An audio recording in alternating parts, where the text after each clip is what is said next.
Welcome to QD Clinic. I'm Jack Cush with RoomNow.com. QD Clinic is brought to you by RoomNow Live, a next generation meeting. Get connected at RoomNow.live.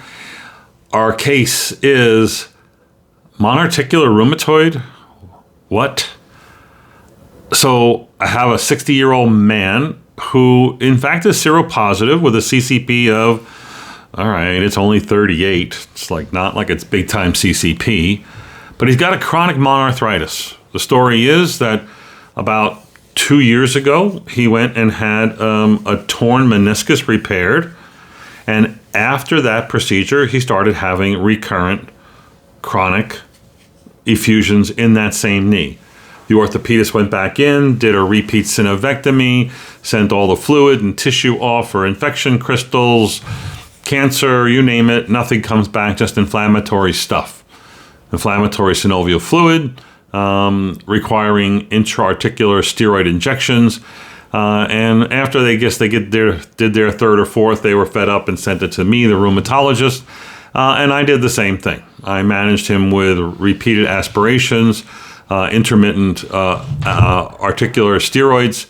And finally, after doing that and observing that there was no other etiology, meaning there was no evidence of chronic fungal infection, TB, crystals, I decided this was going to be a chronic inflammatory monarthritis, and I was going to treat it with rheumatoid arthritis medicines like methotrexate. He did great on methotrexate. I put him on methotrexate. He stayed on it for over a year, decided on his own to go off methotrexate. It came back.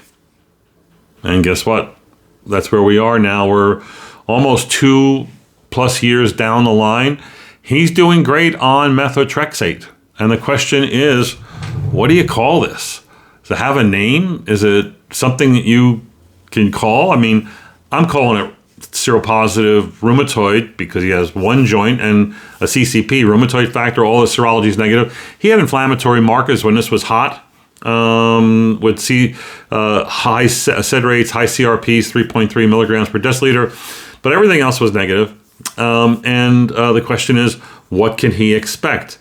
There isn't a lot of guidance. I found one report in a German journal that said that you could call these monarticular presentations either an acute monarthritis, acute recurrent, persistent chronic, and then recurrent chronics. But the bottom line is that the literature suggests that 70% of these will resolve in 1 year, 80% will resolve in 2 years, and 90% will resolve in 3 years. That's kind of been my experience. I probably managed, 20 of these in my career. And that's about what happens. The patient's my patient for a year, 2 or 3. And then most of them go away. And when I call them back, they say, yeah, it's doing well. I don't need to come in. It's not like they just got fed up with me and went somewhere else. So you basically have to wait these cases out. You have to manage them and hopefully not leave them with any damage. Because again, they do have inflammatory tissue and inflammatory fluid in there. So it's no reason to not be aggressive and use either DMARDs or even biologics for that matter to control them. But this is a little bit like a seronegative RA, maybe even more so because it's just one joint. In that even though you may have a label for it and a treatment for it, you should always worry about what you're going to call this.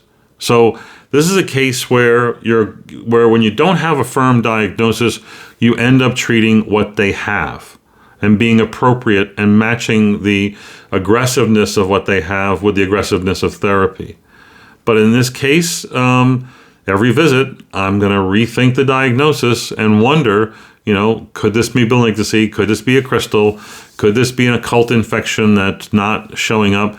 Could this be what it probably is in the long run, a seronegative sort of spondyloarthritis of some sort, although he has no other features to suggest that at this point.